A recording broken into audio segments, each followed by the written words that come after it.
पिछले 40 दिनों से पूरी दुनिया जिस तीसरे विश्व युद्ध के मुहाने पर खड़ी थी, क्या आज उस पर ब्रेक लग गया है? क्योंकि पाकिस्तान की मध्यस्थता, अमेरिका की बैक चैनल डिप्लोमेसी और ईरान का एक चौंकाने वाला फैसला। आज इस वीडियो में हम उस इस्लामाबाद समझौते की इनसाइड स्टोरी बताएंगे जिसने मिडिल ईस्ट की आग को फिलहाल ठंडा करा दिया है। लेकिन क्या वाकई शांति है या फिर एक बड़े तूफान के पहले की खामोशी? चलिए समझते हैं। आज सुबह जब दुनिया सोकर उठी तो खबर आई कि ईरान और इजराइल के बीच अगले 14 दिनों के लिए सीज फायर यानी युद्ध विराम लागू हो गया है।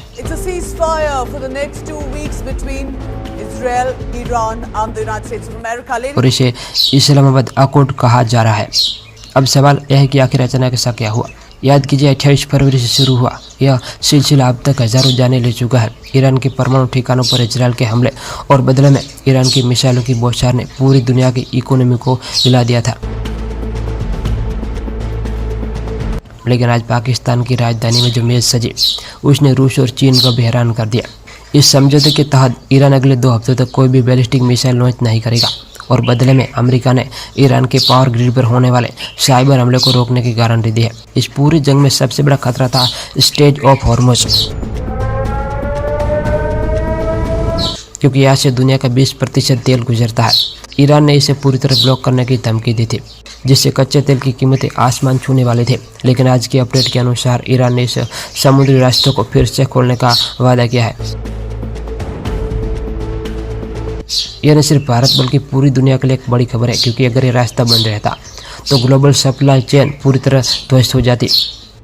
इजराइल के प्रधानमंत्री ने अभी भी अपनी सेना को हाई अलर्ट पर रखा है। उनका कहना है कि अगर ईरान ने इस समय का इस्तेमाल अपनी मिसाइलों को रिलोड करने के लिए किया तो इजराइल इससे भी भयानक पलटवार करेगा।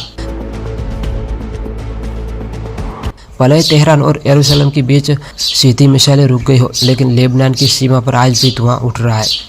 इजरायली डिफेंस फोर्सेस ने आज दोपहर भी बेरूत के दक्षिणी हिस्सों में हिजबुल्लाह के ठिकानों पर एयर स्ट्राइक की है।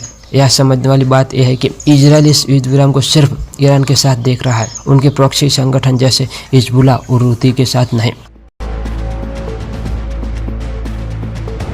आज की रिपोर्ट बताती है कि हिजबुल्लाह ने भी इजरायल की उत्तरी शहरों पर रॉकेट दागे हैं। यानी एक तरफ समझौते की मेज है तो दूसरी तरफ बारूद की गंध। क्या ईरान अपने सहयोगों को शांत रहने के लिए कहेगा या फिर यह सीज फायर सिर्फ एक दिखावा है? अब सबसे बड़ा सवाल यह है कि क्या यह युद्ध खत्म होने वाला है? विशेषज्ञों का मानना है कि ये 14 दिन बहुत महत्वपूर्ण है। 11 अप्रैल को इस्लामाबाद में होने वाली शांति वार्ता तय करेगी कि मिडिल ईस्ट में नया नक्शा कैसा होगा। अगर ये वार्ता सफल होती है तो शायद हम दशकों पुराने इस विवाद का कोई स्थायी समाधान देख सके। लेकिन अगर इजरायल के भीतर चल रहे राजनीतिक विरोध और ईरान की कट्टरपंथी ताकतों ने इस समझौते को नकारा तो 14 दिन बाद जो धमाका होगा वो पिछली पूरी जंग से कहीं ज्यादा खतरनाक होगा।